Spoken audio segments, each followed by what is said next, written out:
Hi guys, welcome back to my channel.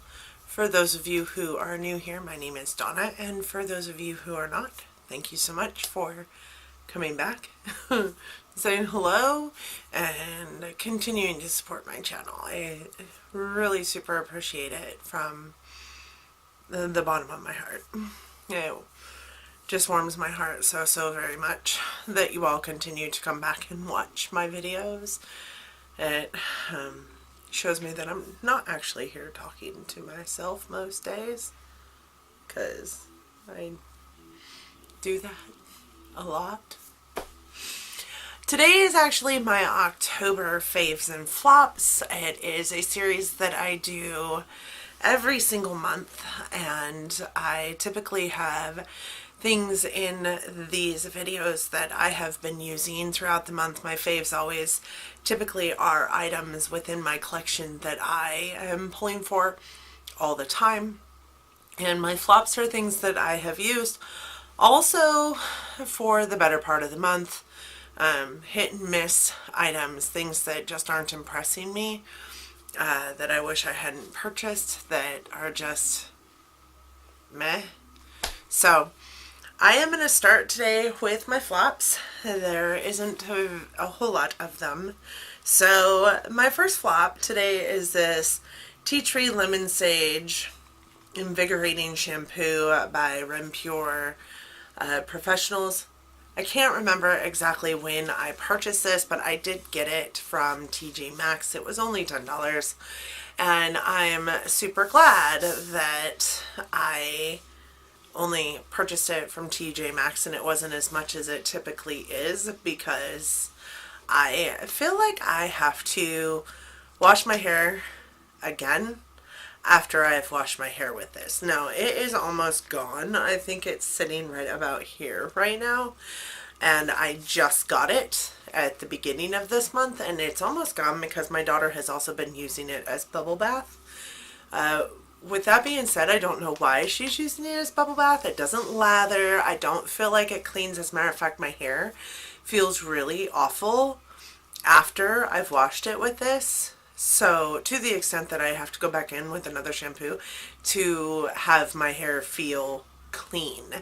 But I do like the scent of it. I love the tea tree shampoos. I think that they smell really great. And I know that there are, like, you know, skin benefits to using tea tree items, but this was just a giant fill for me. I really felt like it wasn't doing anything to help clean my hair. The next thing I have is this. It is the e.l.f. hydrating cleansing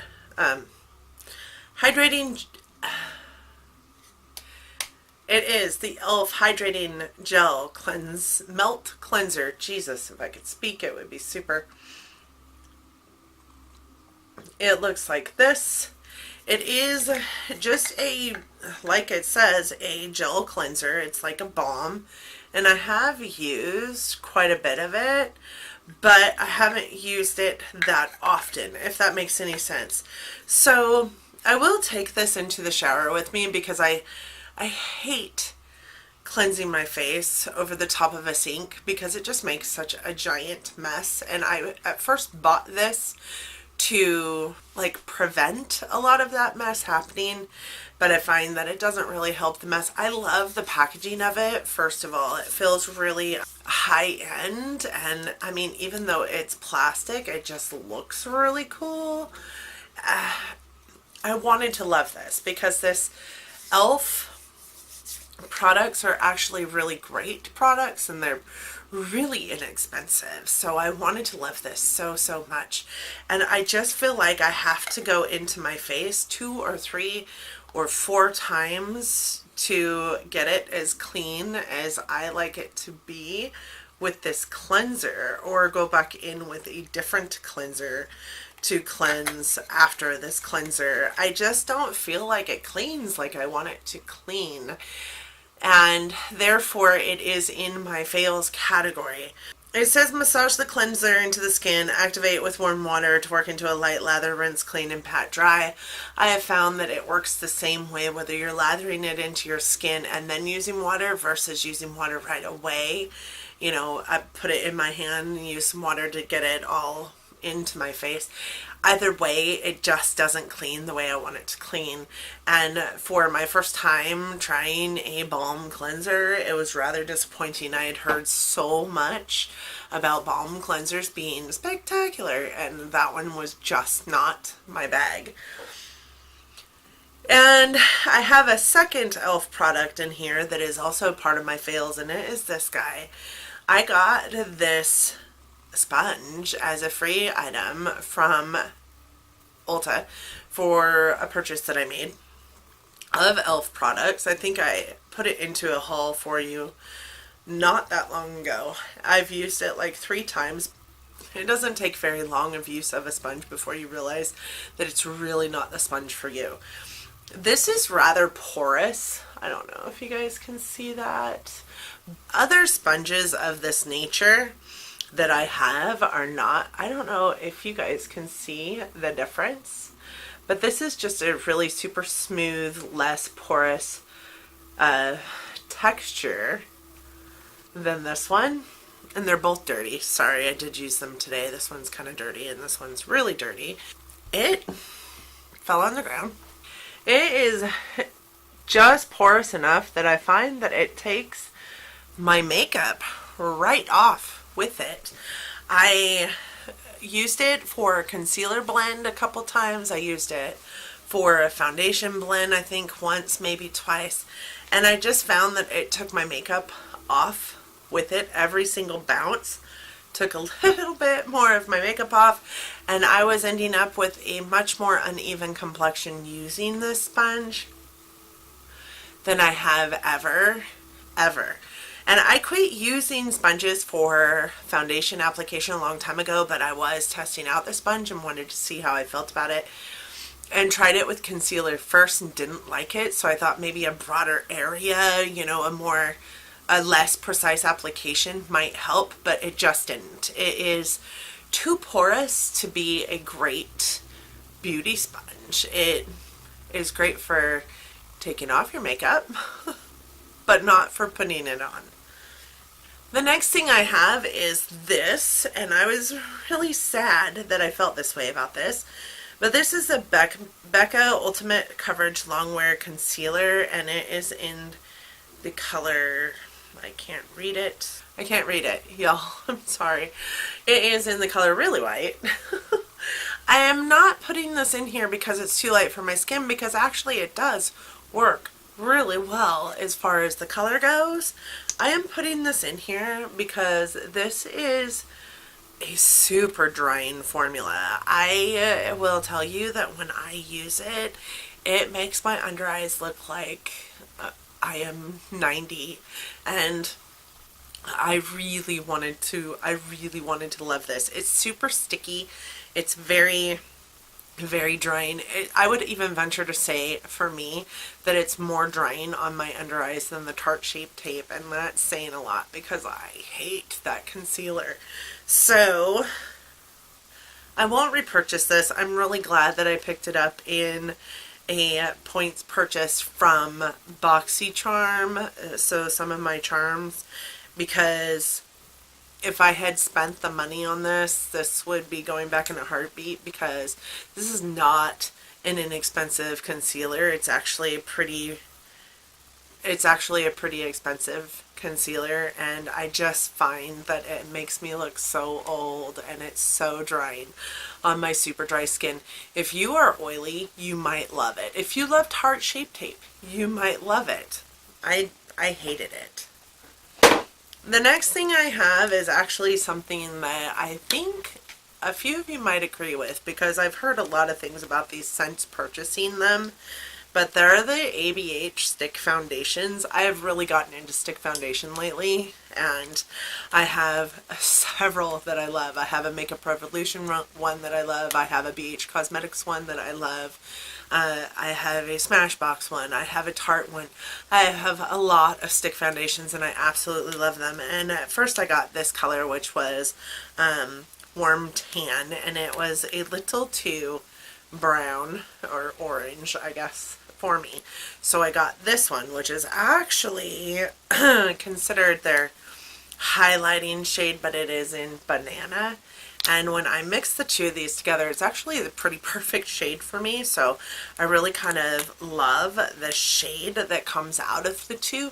But this ABH stick foundation is so dry. It is so dry. It's very difficult to blend because it's so dry. Like, I feel like I have to put on a liquid luminizer and then, well, put on the foundation, then put on a liquid luminizer, then go in with my brush after I've put in the liquid luminizer, just to give these a moist base to blend into my skin with, because they're so dry.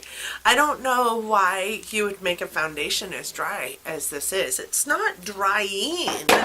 Let's just to be clear, it's not drying. I don't find it to be any more drying on my face than really any other foundation combination that I wear. But it is super dry to put on. It makes it very difficult to blend it in. Sometimes I can still see the streaks, and that would be when I would go in with one of my blenders, a dampened beauty blender or a dampened, you know, Miracle complexion sponge, and go over the top of it just to make the blend a little bit better, because they're just so drying. Not drying, sorry. They're just so dry that they're super hard to blend. So that's it on my flops list. Now I'd like to talk about some faves. So this one I kind of went back and forth with because it's kind of also a flop. I love this brush and I love this brand of brushes, but this one hurts my hand when I use it. I don't know, there's something about it. But it is the Luxie Airbrush Foundation Brush that we got in our September Boxy Lux box. And I love the dynamics of this brush and how it tapers down and how it's got this nice little hand divot for you. But there's something about the way I hold this brush that just kills my hand. And I've been a sufferer of carpal tunnel. I've had the surgeries, and I would say it's carpal tunnel, but I had the surgeries, so it shouldn't be. But this brush blends like a dream. I use it every day. It's super dense. I mean, dense enough but fluffy enough all at the same time. It's dense enough that it doesn't hold a lot of your product in the bristles, and that you can, you know, blend right on top of your skin and not worry about your product going much of anywhere, but also fluffy enough that it doesn't feel awful to like just buff everything into your skin. So prior to this, I was using a Real Techniques brush, the Real Techniques buffing brush for my foundation application, and sometimes I would still see like brush strokes in my face, and with this one I just don't. I feel like this airbrush foundation brush really is just that. It is a brush that helps you put in on your foundation, and it really does look flawless. It looks like your second nature skin. The next thing I have is something that I used to use all the time and just completely forgot about, and then started using it recently again, and it is this Bare Minerals tinted mineral veil. So I've got a whole plethora of finishing powders or translucent powders or HD powders that I have purchased over the last year, and this guy has lived in my collection actually for quite some time, and I forgot all about it. And recently I opened it up and started using it again, and it is just quite possibly the best setting powder that I have ever found. And I started with it, so why didn't I just stick with it? Why did I go and buy things like Laura Mercier or, you know, Makeup Forever's HD powder or Elf's HD powder? Why did I go buy any of that? I had this the whole time. I love that it's tinted, because if my foundation isn't, you know, complete in one section, or it's super patchy, when I use these two foundations and I have a hard time blending them, or when I was using this sponge here, and it was, you know, taking my makeup off instead. Would go over the top of everything with this on a brush, and it would just perfect it all, and it would look amazing. And even though it's a powder and I have old AF skin, and dry old AF skin at that, it didn't look cakey or gross or like another layer of crap on my face. It was just beautiful, and it made for a beautiful makeup application on my face. I forgot I had it, and now I remember I have it, and now I'm wondering why I ever steered away from it. Like, why did I do that? Another thing I love is actually a combination of things. So I have these two foundations here, which we all know, so I'm not going to go into it anymore, but we all know that this is my holy grail foundation. My Too Faced Peach Perfect Comfort Matte Foundation in Warm Nude. We all know that that is my holy grail, right? And I just got this foundation in an Ulta haul. It is the Weightless Blur Foundation in Shell, the Becca Skin Love collection. So this one's a little too light, and this one is pretty much my perfect color, but when I mix the two of them together, it almost is a little bit too light. But the two formulas also, they play well together, but they're just not perfect together. And I really wanted to use this foundation. I needed to make it a little bit darker and a little bit more perfect, and I started putting these Cover FX Custom Enhancer drops in with the mix in Sunset, and I really find, I'm wearing it today, I really find that it makes me look all glowy and dewy and healthy and tan almost, and not too pale but not too dark and not too dull. And I just love the combination of the three of these items together. So with that being said, like, my foundation application, should I stay in this routine, is like $100. But I'm using so little of each product to come up with this that these could very well last me like an entire year. Maybe. We'll see.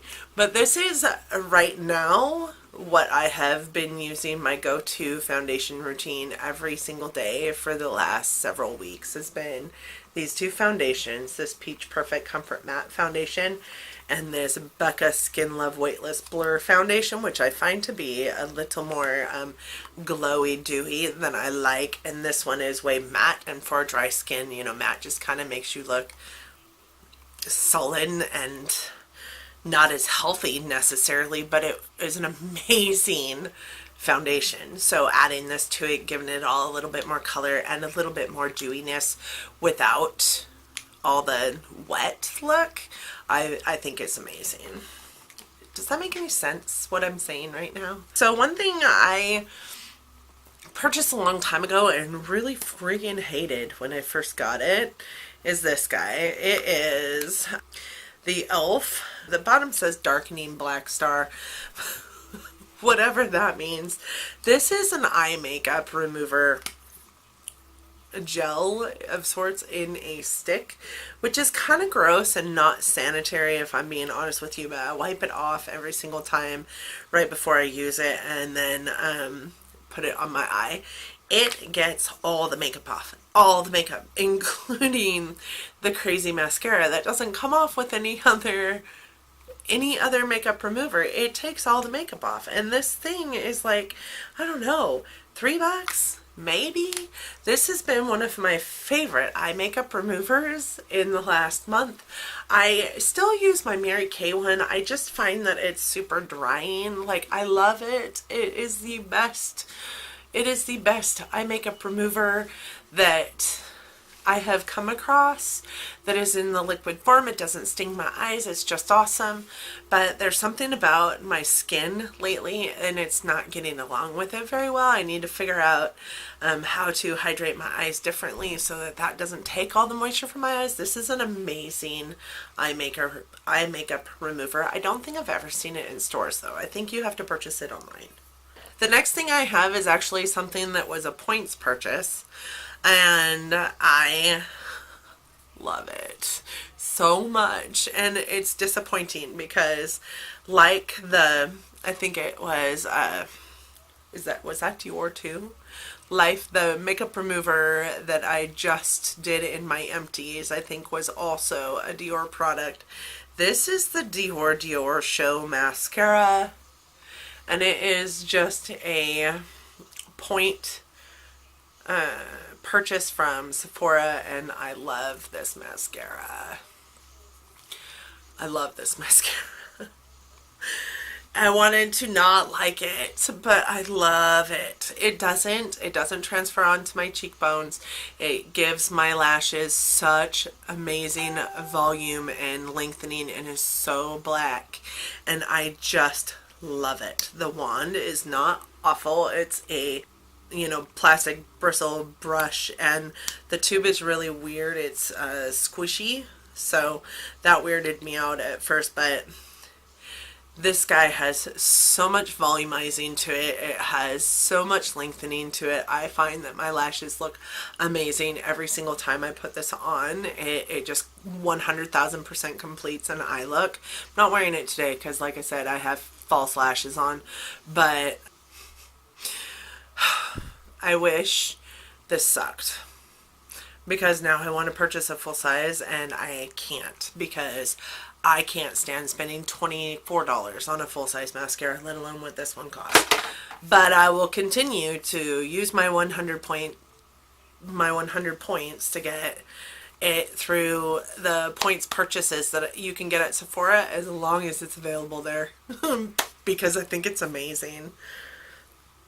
The next thing I want to talk about is an oldie but a goodie, and something that I forgot that I had until recently. This last month I brought it back out, started using it again, and it is this Wet n Wild dual-ended contour stick, and it is just like this. I forgot how much I love a cream highlighter. You just put it on, and I go a little deeper in here, buff it in, and you're good. You're golden. That is all you have to do. This guy is almost gone. He will probably go into my project pan for next year, if I do a project pan next year, and if I still have more left of him. This guy, the same can't be said. I hardly ever use that side, but I love this contour stick, and it's super inexpensive. It's less than $5 for this. The next thing I have is something I'm actually pretty shocked that I love. And it is this. It is the Benefit Brow Contour Pro Brow Pen. And I really love it. So these guys here just snap out like, pens of old. And when they snap out, you have all your product down at the end there. So when they're not in, there's no product there. But then you snap one out and there's product there. And then you twist this guy here, and it brings the product out onto whichever tip you're using. And it has a lighter shade, a darker shade, a definer, and a highlighter. I have seen people say that the definer and the highlighter are too similar for them, which I agree. They are pretty similar on the skin. They look almost the exact same. This top one is the definer and this bottom one is the highlighter.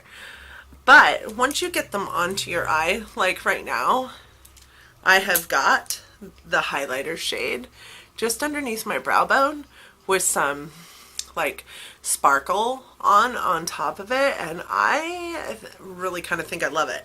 But the definer shade is also along the top of my brow bone to just kind of define my eyebrow, and I think it looks amazing. I am not a fan of Benefit. I'm not a fan of Benefit's products. 9 times out of 10, I can't stand their products. Their Hoola bronzer that everybody is in love with, it's not one I love. I could do without it, honestly. I've tried their brow pencils before. I can't stand them. My Gimme Brow I gave to my daughter because I hated it. I'm just not a fan of Benefit products. I love this pencil. It's just so gimmicky and cool. Like, I really enjoy it. The last thing I want to talk about is also an oldie that like I used to use all the time, kind of forgot about, then remembered and was like, okay, let's try it again. And I've used it in conjunction with this guy. So I will put on the Wet n Wild cream highlighter or contour, and then I will go in with this, my Kat Foundation light contour palette. Kind of forgot that I owned it, and then I remembered, and then I went into it, and then I hit pan. Like a giant chunk of pan. So, funny story, I use this color a lot, but I use this one obviously more, maybe, or I don't know what happened there, because typically it's this color that I use. But I have been just kind of taking my brush and swirling in both those colors lately and just putting it over the top of the cream contour just to deepen it up a little bit and make it a little more soft. And this is what I've got. I don't know how much use I would get out of these. Honestly, I never use these. These are like almost new condition. So this has been a go-to in my makeup collection. Again, wearing it today over the top of the cream contour. Just kind of really love it.